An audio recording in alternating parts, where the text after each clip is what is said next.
Saint John of Kronstadt and the Jews. An excerpt from Saint John of Kronstadt by I.K. Sursky, published by Holy Transfiguration Monastery in Boston, Massachusetts. Note: author I.K. Sursky both knew Saint John personally and collected many eyewitness accounts of him for his biography.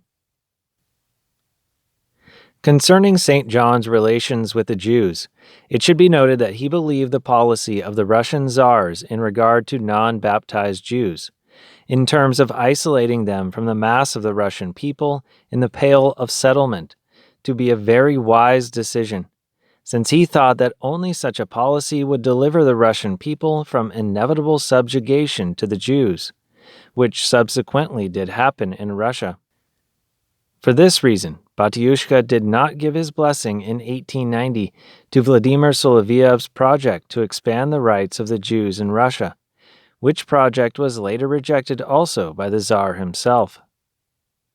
Meanwhile, a direct confrontation between St. John and the Jews arose only during the Revolution of 1905. St. John's detractors asserted that his activities were directed only towards making money, that all his malebens and blessings were done strictly for pay. Crude slander! He never asked for anything. He took only what was given him, and even that only to pass on to the poor. He was hardly ever at home, and thus his home furnishings were extremely modest, even though more than 1,000,000 rubles a year passed through his hands. Only Pharisees and hypocrites managed not to have any enemies and be respected by all. Christ and his apostles had many enemies and died from their terrible malice.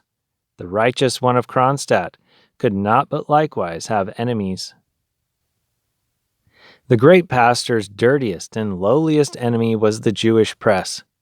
For 3 years, from 1905 to 1908, it daily mocked the pious pastor, mocked his miracles, his charity, and veneration of his followers. Slanderous stories were made up. Feminine veneration of him was vilified. Popular ardor towards him was spit upon. St. John courageously spoke out against the revolution, and in his homilies he reminded the authorities of their duty to suppress rebellion. The Russian leadership amazedly learned from him that Apostle Paul himself obligates the use of the sword. The Jews could not forgive St. John for this.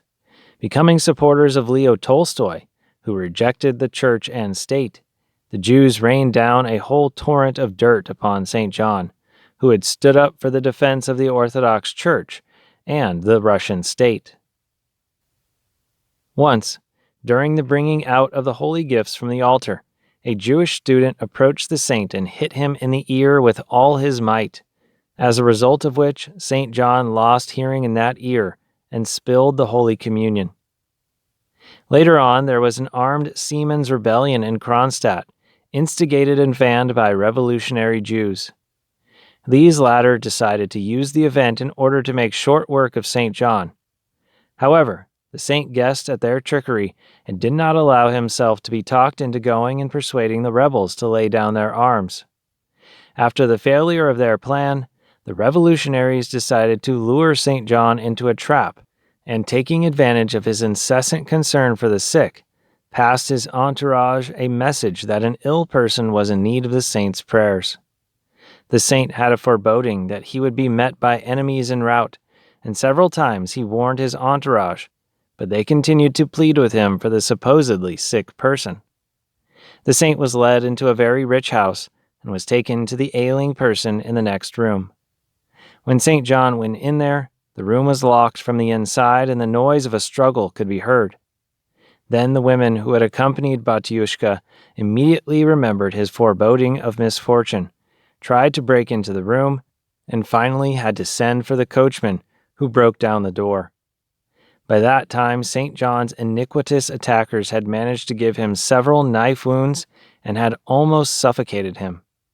The coachman delivered St. John from his attackers and took him home. As soon as the saint regained consciousness, he immediately made the witness swear a terrible oath not to tell anyone of what had happened until his death, in order to avoid a pogrom.